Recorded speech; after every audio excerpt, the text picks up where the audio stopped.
नमस्कार, मैं रवीश कुमार। राज्यसभा में राष्ट्रपति के अभिभाषण पर बोलने के बाद प्रधानमंत्री ने लोकसभा में भाषण दिया। किसानों के साथ सरकार की 10-10 दौर की बातचीत हो चुकी है। क्या उस बातचीत में किसानों ने ऐसा कुछ भी नहीं कहा होगा जिसका जवाब प्रधानमंत्री सदन में बिंदुवार और क्रमवार दे सकते थे? लोकसभा में प्रधानमंत्री जब बातचीत को लेकर बोल रहे थे तब विपक्ष की तरफ से विरोध हुआ और काले कानून को वापस लेने के नारे लगाए गए। प्रधानमंत्री ने विपक्ष के बारे में भी कहा कि उनकी तरफ से आशंकाएं नहीं बताई गईं, केवल धारणाएं पेश की गईं। क्या वाकई में विपक्ष ने अपने इतने लंबे भाषणों में कॉन्ट्रैक्ट फार्मिंग या फिर एसडीएम के रोल के बारे में कुछ भी नहीं कहा होगा? लगातार बातचीत होती रही है और जब पंजाब में आंदोलन चल रहा था उस समय भी हुई है, दिल्ली आने के बाद हुई, ऐसा नहीं है।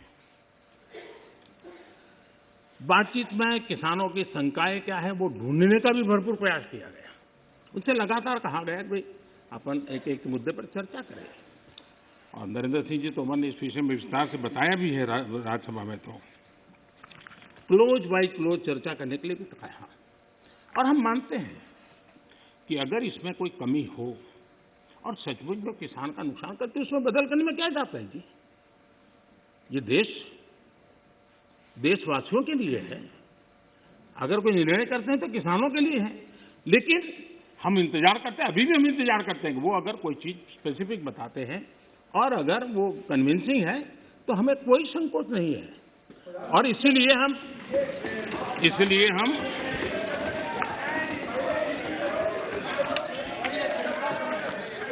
जब शुरू में जब वो पंजाब में थे, आपने अपनी बात कह चुके हैं।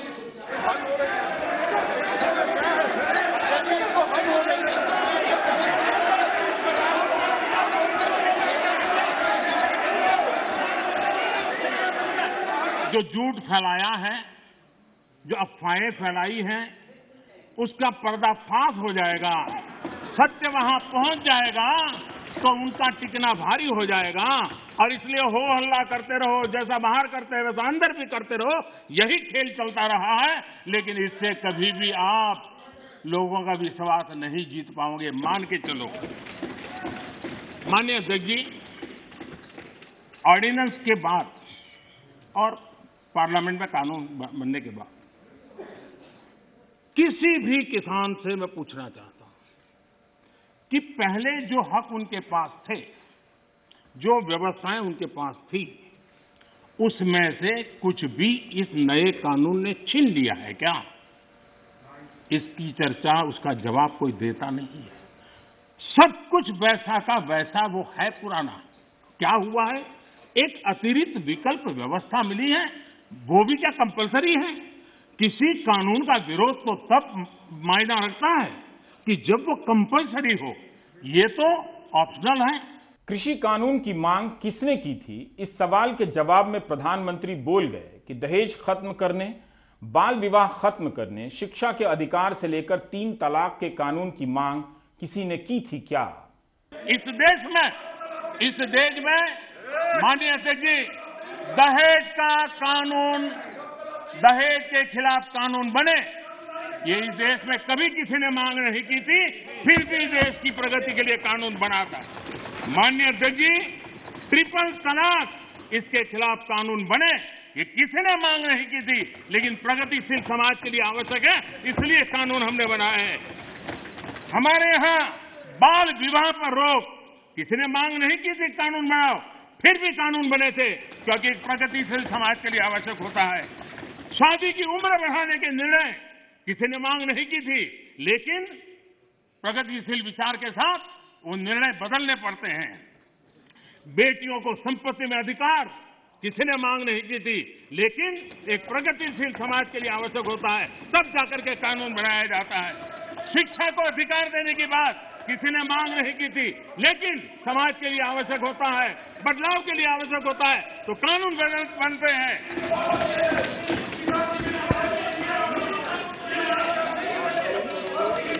क्या कभी भी इतने सुधार हुए, बदलते हुए समाज ने इसको स्वीकार किया कि नहीं किया, ये दुनिया पूरी तरह जानती है।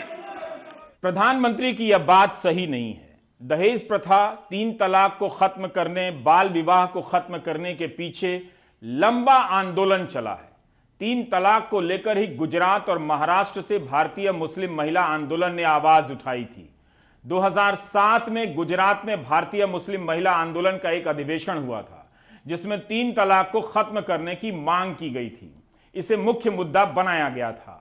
2007 के बाद लगातार हमने बड़ी बड़ी मीटिंग्स की हैं, पब्लिक हियरिंग्स किए हैं, वर्कशॉप्स किए हैं, सेमिनार्स किए हैं, अहमदाबाद में, बॉम्बे में, जयपुर में, भोपाल में, यहाँ तक कि दिल्ली में, जहाँ सैकड़ों की तादाद में मुस्लिम बहनें आई हैं। उन्होंने अपनी अपनी कहानी रखी है।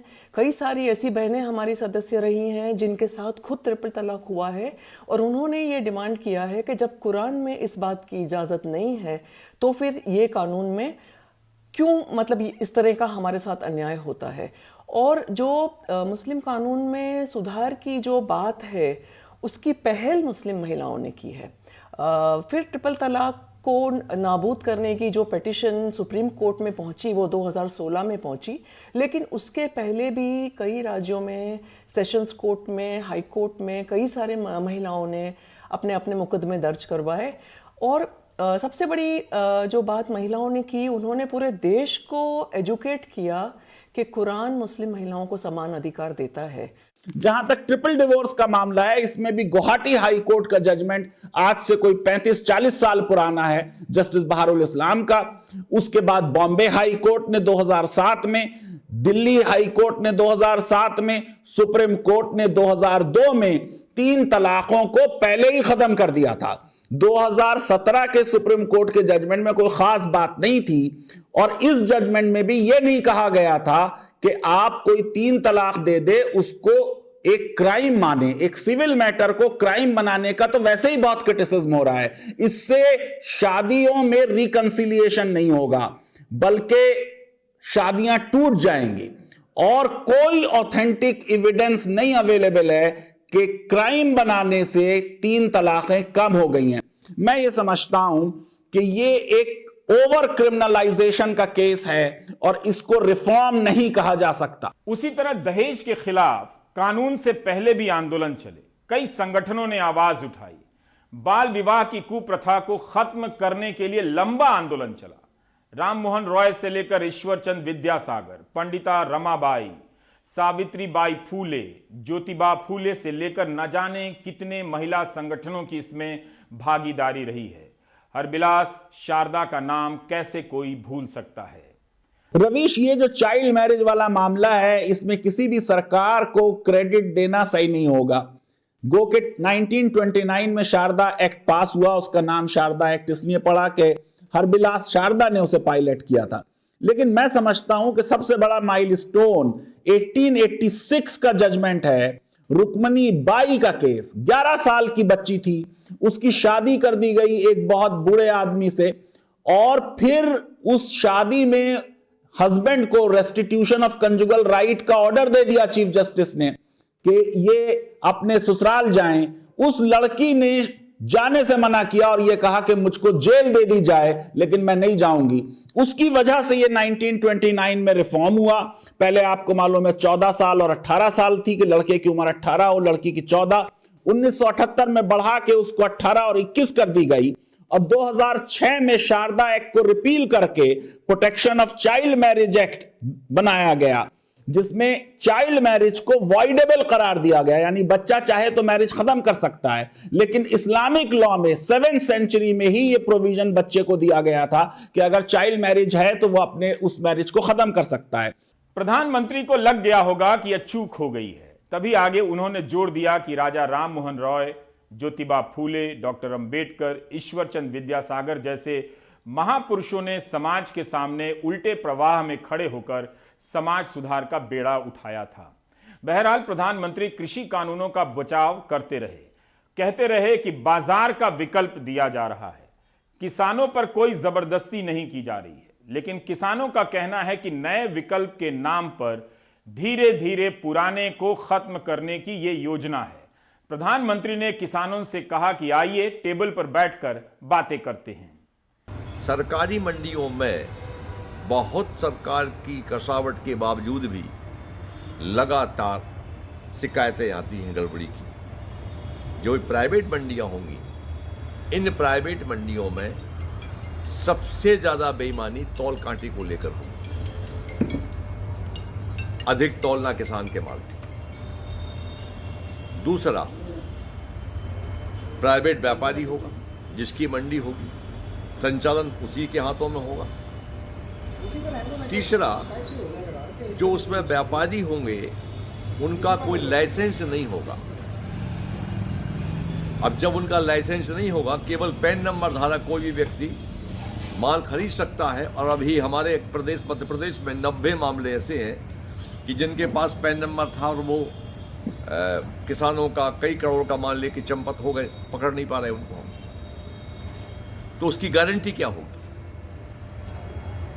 फिर इस पूरे कानून में उस प्राइवेट मंडी में समर्थन मूल्य से नीचे माल बिकेगा, समर्थन मूल्य पर माल किसान का नहीं बिकेगा। और समर्थन मूल्य की गारंटी क्या होगी कि उसका माल बिके? आंदोलनजीवी का जिक्र लोकसभा में भी आया, थोड़े और विस्तार के साथ। प्रधानमंत्री ने साफ किया कि किसान आंदोलन तो पवित्र है, अगर वो पवित्र है तो उसके रास्ते में कांटे और कीले क्यों गाड़ दी गई? लेकिन मोबाइल के टावर को गिरा देना, टोल प्लाजा को रोकना प्रधानमंत्री के हिसाब से आंदोलन की पवित्रता को भंग करना है। तो किसान जहां आंदोलन कर रहे हैं वहां इंटरनेट सेवाएं बंद कर देना, कीले गाड़ देना, क्या आंदोलन की पवित्रता का सम्मान करना है? आशंकाओं को हवा दी जाती है, ये हो जाएगा, वो हो जाएगा, और माहौल ये आंदोलनजीवी पैदा करते हैं। माननीय अध्यक्ष जी, किसान आंदोलन की पवित्रता, और मैं बहुत जिम्मेवारी के शब्द प्रयोग करता हूं, मैं किसान आंदोलन को पवित्र मानता हूं। और भारत के लोकतंत्र में आंदोलन का महात्म्य है और रहने वाला है और जरूरी भी है। लेकिन जब आंदोलनजीवी पवित्र आंदोलन को अपने लाभ के लिए बर्बाद करने के लिए निकलते हैं, तब क्या होता है? कोई मुझे बताएं, 3 किसान कानून की बात हो और दंगाबाज लोग जो जेल में हैं, जो संप्रदायवादी लोग जो जेल में हैं, जो आतंकवादी लोग जेल में हैं, जो नक्सलवादी जेल में हैं, उनकी फोटो लेकर के उनकी मुक्ति की मांग करना, ये किसानों के आंदोलन को अपवित्र करने का प्रयास है कि नहीं? माननीय अध्यक्ष जी, इस देश में टोल प्लाजा, सभी सरकारों ने स्वीकार की हुई व्यवस्था है। टोल प्लाजा इस देश में सभी सरकारों ने की हुई व्यवस्था है। और उस टोल प्लाजा को तोड़ना, उस टोल प्लाजा को कब्जा करना, उस टोल प्लाजा को न चलने देना, ये जो तरीके चले हैं, वो तरीके क्या पवित्र आंदोलन को कलंकित करने का प्रयास है कि नहीं? जब पंजाब की धरती पर सैकड़ों की तादाद के अंदर, पंजाब की धरती पर सैकड़ों की तादाद के अंदर जब टेलीकॉम के टावर तोड़ दिए जाएं, क्या वो किसान की मांग से सुसंगत है? क्या किसान के पवित्र आंदोलन को बर्बाद करने का काम आंदोलनकारी ने नहीं, आंदोलनजीवियों ने किया हुआ है। और इसलिए देश को आंदोलनकारी और आंदोलनजीवियों के बीच फर्क करना बहुत जरूरी है, और देश को इन आंदोलनजीवियों से बचाना वो भी उतना ही जरूरी है। आज माननीय प्रधानमंत्री जी ने कहा कि आंदोलन पवित्र है, इसके लिए हम उनको बहुत बहुत धन्यवाद और बधाई देते हैं। साथ ही उन्होंने कहा कि टोल प्लाजा को रोकना, टावर गिराना, ये आंदोलन की पवित्रता को भंग करते हैं। प्रधानमंत्री जी, टोल प्लाजा को रोकना और टावर गिराने जैसी घटनाएं इस आंदोलन का हिस्सा कभी नहीं रही है। लोकसभा का भाषण राज्यसभा से अलग था। राज्यसभा की तुलना में लोकसभा में कृषि को ज्यादा विस्तार मिला। प्रधानमंत्री ने अनेक प्रसंग गिना दिए, अन्य फायदों को गिना दिए जिन पर अलग से चर्चा हो सकती थी, समीक्षाएं हो सकती थी। मगर तमाम तरह के ऐसे प्रेरक प्रसंगों के साथ साथ ऐसी योजनाएं भी सफलताओं में गिन ली गईं जिनके तथ्य दावों से अलग हैं। राज्यसभा और लोकसभा में प्रधानमंत्री कॉन्ट्रैक्ट फार्मिंग पर एक शब्द नहीं बोले, इससे जुड़ी आशंकाओं पर एक शब्द नहीं बोले, जिससे संबंधित एक पूरा कानून है। प्रधानमंत्री एसडीएम को दिए जाने वाले अधिकार पर एक शब्द नहीं बोले, जिसे लेकर किसान आशंकित हैं। भंडारण के कानून को लेकर भी बोल सकते थे, इससे छोटे किसानों को लाभ किस तरह से होगा बता सकते थे, या बड़े उद्योगपतियों का लाभ होगा जो आरोप लगाया जा रहा है। राज्यसभा और लोकसभा में प्रधानमंत्री ने नए कानून को छोटे किसानों की आजादी से जोड़ दिया। राज्यसभा के अंदर मैंने विस्तार से छोटे किसानों के संबंध में बात कही है और देश का 80-85% के वर्ग, इसको हम उपेक्षित रख करके देश का भला नहीं कर सकते। हमने उसके लिए कुछ सोचना ही होगा और बड़ी नक्करता के साथ हमने सोचना होगा। और मैंने गिन करके बताया है कि छोटे किसानों की कैसी उपेक्षा हुई है, किसानों के नाम पे हुई है। उसमें एक बदलाव बहुत जरूरी है और आपको भी, ये छोटा किसान जाग जाएगा तो जवाब आपको भी देना पड़ेगा, ये मैं पूरी तरह समझता हूं। राज्यसभा में प्रधानमंत्री ने कहा था कि 12 करोड़ छोटे व सीमांत किसान हैं, इन्हीं के लिए नए कृषि कानून लाए गए हैं और उन्होंने 12 करोड़ किसानों के विकास के लिए कई सारी अपनी सरकार की योजनाएं गिना दी। उन योजनाओं की भी अलग से जांच हो सकती है कि इससे वाकई किसे फायदा हो रहा है। एमएसपी की गारंटी की मांग पर कहा जाने लगा कि अमीर किसानों को मिलता है, शुरू में वही मांग कर रहे हैं, बाकी को तो मिलता ही नहीं है। रितिका खेड़ा, प्रांकुर गुप्ता और सुधा नारायण ने अपने एक रिसर्च में बताया है कि एमएसपी पाने वाले 99% धान के किसान छोटे और सीमांत किसान हैं। एमएसपी पाने वाले 97% गेहूं के किसान छोटे और सीमांत किसान हैं। जाहिर है एमएसपी की गारंटी मांगने वाले किसान भी छोटे और सीमांत किसान ही हैं। कांग्रेस नेता रणदीप सुरजेवाला ने एक ट्वीट किया है कि 2011 में मुख्यमंत्री रहते हुए खुद प्रधानमंत्री मोदी ने एमएसपी की गारंटी का सुझाव केंद्र सरकार को दिया था। ठीक उसी तरह से प्रधानमंत्री मोदी कृषि बाजारों के समर्थन में मनमोहन सिंह के बयानों का हवाला देते रहे। ये नीतियां दरअसल आती एक ही किताब से हैं। लोकसभा में इस तरह के अनेक उदाहरण प्रधानमंत्री देते चले गए। रविश रंजन ने किसानों से बात की और जानना चाहा कि छोटे किसान किस तरह से इस कानून को देखते हैं। जो गवर्नमेंट रेट तय करती है वो मिलना चाहिए। तो धान के रेट मिले कि नहीं? नहीं मिले जी। मैं भी धान करनाल बेचने के लिए गया था, अपना शामली जिले से लेकर हमारे यहाँ तो खरीद हुई नहीं थी कहीं भी धान की। हमारे जिले में 4 जगह सेंटर लगे थे धान के और मेरे पास भी 50 बीघे धान था। उन्होंने ये बोल दिया कहना जी हम तो ले नहीं सकते ना, हमारे पास इतना लेबर है ना कुछ है। हम करनाल लेकर गया और करनाल में हमारा धान जब 1800 वहाँ से था 88 का रेट, तो मेरा धान बिका था 1811 रुपये में। वहाँ 3-4 साल पहले से ये किया जा रहा है कि हम किसान की आमदनी दुगनी कर देंगे। अब तक तो सवाई भी नहीं हुई, अब तक तो वहाँ भी नहीं स्थिर रही जहाँ थी, उस तभी नीचे आ ली है। लेकिन न्यूनतम समर्थन मूल्य का तो दाम बढ़ा है ना? नहीं कि गन्ने का तो 1 पैसा भी नहीं बढ़ाया। हम तो गन्ना बैठे गन्ना, हाँ गन्ना कहाँ बढ़ा जी? नहीं तो धान गेहूं का तो बढ़ा। धान गेहूँ वो थोड़ी पैदावार है मेरे यहाँ पूरा क्षेत्र गन्ने का, गन्ने पर आधारित हम। गन्ने का 4 साल से 1 नया पैसा नहीं बढ़ पाया और 4 पेमेंट इस साल का अगले साल, अगले साल का अगले साल, ये हालत। आज तक पेमेंट नहीं हुआ और भाव जो लिख रहे हैं ना 4 महीने सीजन के बीत लिए, भाव अभी लिया जा रहा, मूल्य 000 ये भाव लिखा जा रहा, भाव भी क्लियर नहीं हुआ। दूसरी चीज़ है, ये जो पहले से ही कानून है अब तक चल रहे, अगर गवर्नमेंट चाहती तो इन कानूनों में सुधार करके इनसे ही किसान की आमदनी बढ़ सकती। आप बीज में फायदा पहुंचा सकते। आज बीज, जिस गेहूं को हम 2000 रुपये या 1800 रुपये क्विंटल बेचते हैं, उसी बीज को हम 8000 रुपये खरीदते हैं। साफ है छोटे और सीमांत किसानों का तबका भी कृषि कानूनों के खिलाफ आंदोलन कर रहा है। अगर बड़े किसानों का आंदोलन होता तो गांव-गांव में हो रही महापंचायतों में इतनी भीड़ नहीं उमड़ती, वो भी 2 महीने के बाद।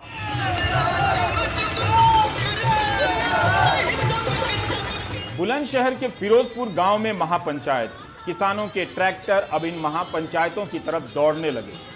हमारे सहयोगी मनीष ने बताया कि फिरोजपुर की महापंचायत के लिए दूर दूर के गांवों से लोग आए। राष्ट्रीय लोकदल पश्चिमी यूपी में महापंचायतों का आयोजन कर रहा है। गौर करने वाली बात है कि इस दल का ना तो यूपी की विधानसभा में और ना ही संसद में कोई प्रतिनिधि है, ना विधायक ना सांसद। किराए का घर करके यानी इन इलाकों में एक भी सीट इसके पास नहीं है। क्या राष्ट्रीय लोकदल अपने बूते इतनी बड़ी महापंचायत करा सकता है, वो भी हर दूसरे दिन किसी और इलाके में? जाहिर है किसान कृषि कानूनों को प्रधानमंत्री के भाषण और दलीलों से अलग देख रहे हैं। आज की तारीख में यूपी में ऐसी सभाएं कराने की क्षमता अकेली बीजेपी की मानी जाती है। आपको याद होगा, नागरिकता कानून के विरोध की सभाओं के विरोध में बीजेपी देश भर में रैलियां करने लगी थी, बल्कि प्रदर्शनों के सामने जाकर सभाएं होने लगी थी। लेकिन इस बार किसानों की महापंचायतों के विरोध में रैलियां नहीं हो रही हैं, जबकि मानव संसाधन के मामले में बीजेपी का मुकाबला राष्ट्रीय लोकदल कर ही नहीं सकता है। यह भी ऐलान हुआ है कि जल्द ही बुलंदशहर में 36 बिरादरी की महापंचायत का आह्वान किया जाएगा। जो जनता की इच्छा है वो ये है कि सरकार उनकी बात माने, और ये उनका अधिकार बनता है। हम इसलिए ऑर्गेनाइज कर रहे हैं किसान पंचायतों को पूरे उत्तर प्रदेश में, क्योंकि हम सरकार को एहसास दिलाना चाहते हैं कि इस आंदोलन का दायरा कितना बड़ा है। ये राष्ट्रव्यापी आंदोलन बन चुका है और किसान तो पीछे हटना जानते नहीं, तो सरकार इस बात को समझ ले। इतना जरूर है कि लोगों ने मन बना लिया है कि क्योंकि सत्ता इनके पास दी है, लखनऊ में भी और दिल्ली में, इन सरकारों से भी तंग और नाराज हैं लोग। तो ये भी फैसला साथ के साथ लोग ले रहे हैं कि अगर जब तक इनको राजनीतिक चोट नहीं दोगे और वोट की लाठी इन पे नहीं मारोगे, तब तक किसानों को लाठी सहनी पड़ेगी इनकी। आपने कई जगह महापंचायत की है, उसमें भारी भीड़ देखने को मिली है, क्या आपको किसी उत्साहवर्धन है। और ये देखिए, इस भीड़ के प्रबंधन में कहीं कोई प्रयास हमारी तरफ से नहीं। कहने का अर्थ ये है कि लोग स्वतः अपने साधनों से खुद आ रहे हैं, एक दो दिन के इत्तला पे आ रहे हैं। ये एक प्रतीक है, ये एक संकेत है कि लोगों के अंदर कितनी नाराजगी इस विषय को लेकर है। माता शाकंभरी देवी से आशीर्वाद लेकर आई हूँ। आप सबको मालूम होगा कि माता शाकंभरी देवी की कथा क्या है। एक समय दुर्गम राक्षस ने बलदेव और इंद्रदेव को बंधक रखा था। उस समय भीषण अकाल पड़ा, बारिश नहीं आई, नदियों में पानी नहीं था। तब शाकंभरी देवी अपनी 100 आंखों से दुनिया को देख रही थी। उनके दिल में दुनिया के लिए दया आई और उन 100 आंखों से उन्होंने आंसू बहाए, ताकि नदियों में पानी आया और किसानों को बारिश मिली, आशीर्वाद मिला और उपज मिली। आज जो 3 कानून इस सरकार ने बनाए हैं, वे राक्षस रूपी कानून है। ये नया कानून बड़े बड़े खरबपतियों को मदद करेगा।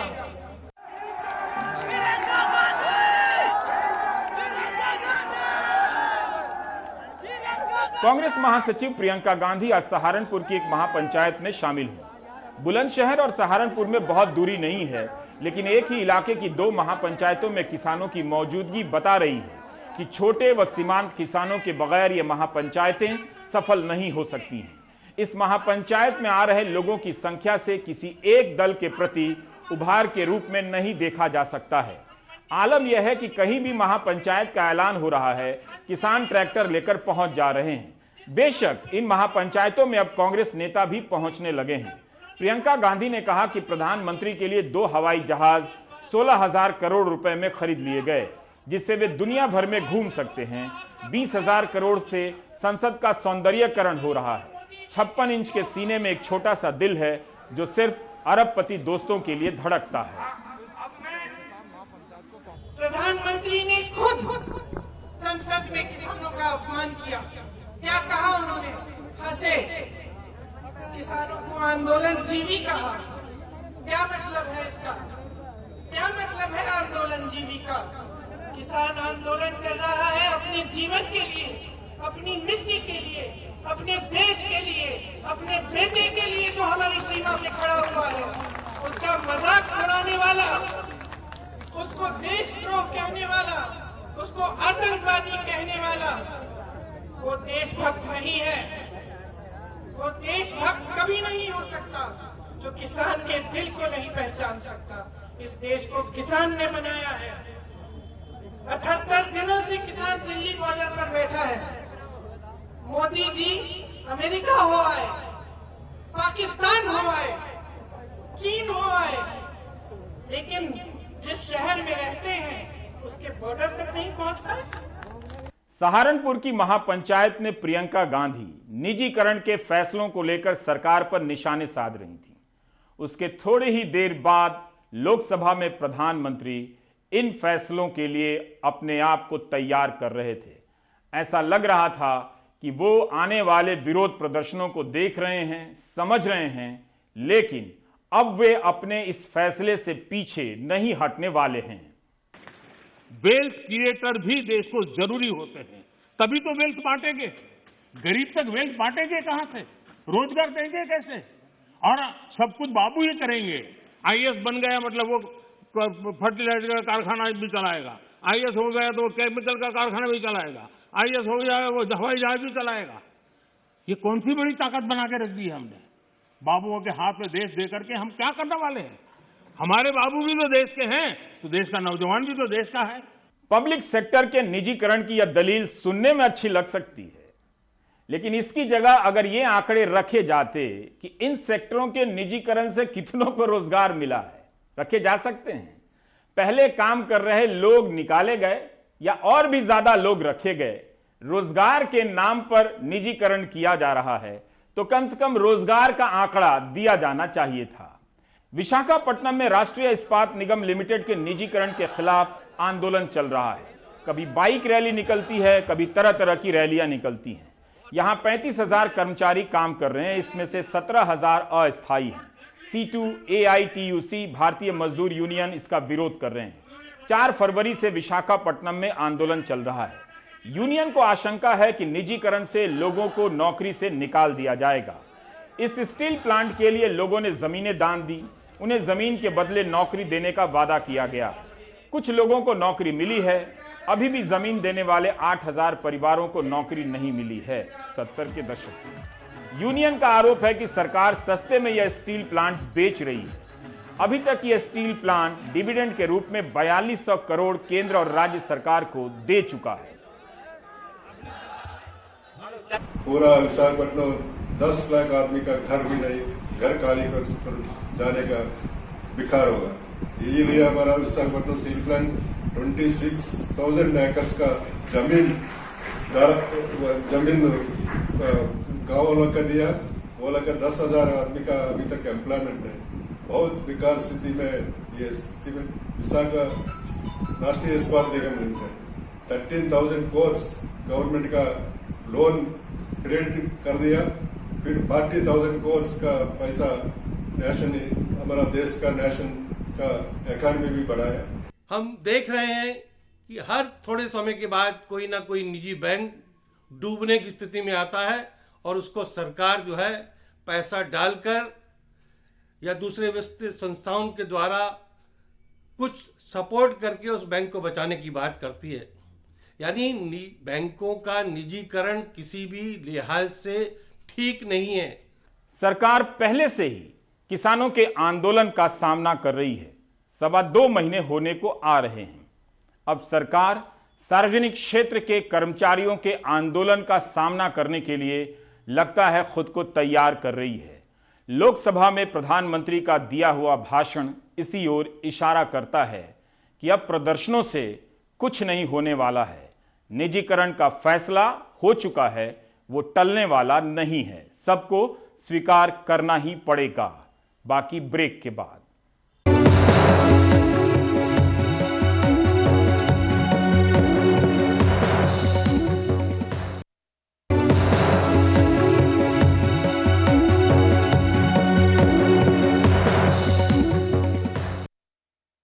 सर्वोच्च अदालत से stand up comedian Munawar Faruqui को जमानत मिलने के बाद अब बचे हुए आरोपियों को भी उम्मीद है कि उन्हें जल्द जमानत मिल जाएगी। हालांकि मंगलवार को मुनव्वर के दोस्त सदाकत की जमानत सेशंस कोर्ट ने दोबारा खारिज कर दी। अनुराग द्वारी की यह report. Stand up comedian Munawar Faruqui को सर्वोच्च अदालत से मिली जमानत के बाद उनके दोस्त सदाकत भी दोबारा कोर्ट पहुंचे, लेकिन कोर्ट ने उन्हें जमानत नहीं दी। फिलहाल पेशे से इंजीनियर सदाकत, मुंबई के रहने वाले एडविन एंथनी, MBA के छात्र प्रखर व्यास और धार जिले के कॉमेडियन नलिन यादव इस जेल में हैं। इस शो में एडविन बतौर प्रोड्यूसर, नलिन यादव होस्ट और कलाकारों के तौर पर बाकी के लोग जुड़े थे। एडविन और प्रखर की बेल पर हाईकोर्ट 12 फरवरी को सुनवाई करेगा। नलिन का मामला सुप्रीम कोर्ट में है। एक नाबालिग पहले ही बाहर आ चुका है। मुनव्वर की जमानत होने के बाद प्रखर व्यास की, एंटनी की, एडविन एंटनी की और नलिन की भी जमानत की संभावनाएं बढ़ गई, जिनकी मुनव्वर के साथ खारिज हुई थी। और प्रियम की जमानत तो किशोर न्यायालय से हो चुकी है, क्योंकि वो खुद जुवेनाइल थे। नए साल के मौके पर इंदौर के कैफे मुनरो में आयोजित कॉमेडी शो में मुनव्वर और उनके दोस्तों पर हिंदू देवी देवताओं और गृह मंत्री अमित शाह पर कथित तौर पर आपत्तिजनक टिप्पणी, बिना इजाजत शो, कोविड प्रोटोकॉल के उल्लंघन जैसी धाराओं के तहत मामला दर्ज हुआ था। वैसे परिवार का कहना था मुनव्वर ने स्टेज से कुछ कहा भी नहीं, फिर भी मामला दर्ज हो गया। जो एविडेंस इन लोग ने बताया था पुरानी वीडियो है, और वो पुरानी वीडियो कम से कम 3, 4, 6 महीने पुरानी थी।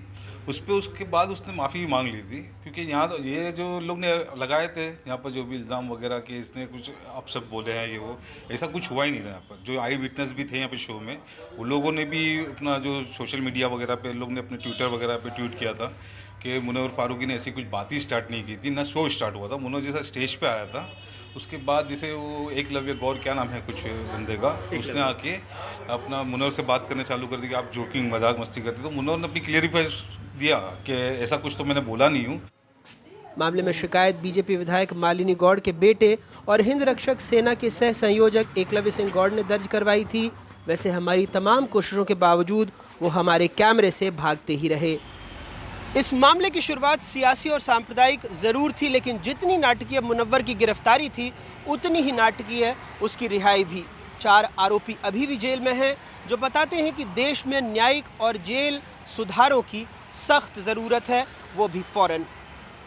इंदौर से समीर और भोपाल से कैमरा पर्सन रिजवान खान के साथ अनुराग द्वारी, NDTV इंडिया।